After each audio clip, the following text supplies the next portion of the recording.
Starting off with the latest coming in for the first time since the coronavirus pandemic emerged in China in December. The country has now reported 0 new deaths. China has reported more than 81,740 cases and over 3,300 deaths. Remember, the first coronavirus death was reported in the Chinese city of Wuhan on the 11th of January. 32 new confirmed cases of the coronavirus were reported in China in the last 24 hours.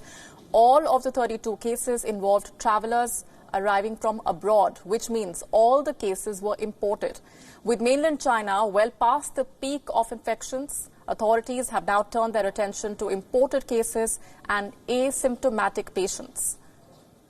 The country has shut all its borders to foreigners in a bid to stop the resurgence of cases. International flights have also been reduced to around 3,000 a day. Meanwhile, the country is also slowly turning back to normalcy in other areas. Large number of people flock to popular tourist sites and major cities over the country's holiday weekend.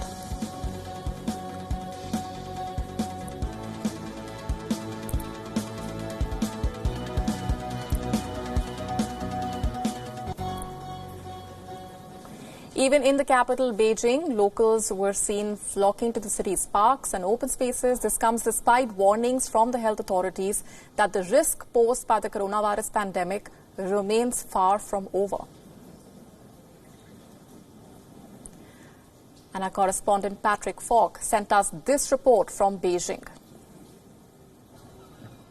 Well, there are certainly lots of people that have raised questions about the veracity of some of the data, particularly in the last couple of weeks. And notably, it has been pointed out that state media didn't make an awful lot of fanfare over what is really quite a big development. No deaths since they started reporting them in January. But as I say, not an awful lot said about that in state media.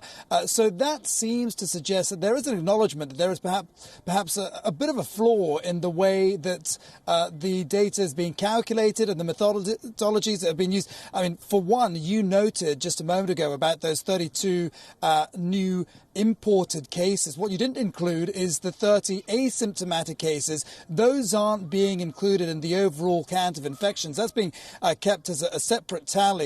So, you know, there are, as I say, question marks about the way that all this is being calculated and the data that is coming out of China. But at the same time, though, it's been suggested that, you know, what we can't deny is that this is an improvement, and the trend is certainly heading in the sort of direction that we want it to be at this point.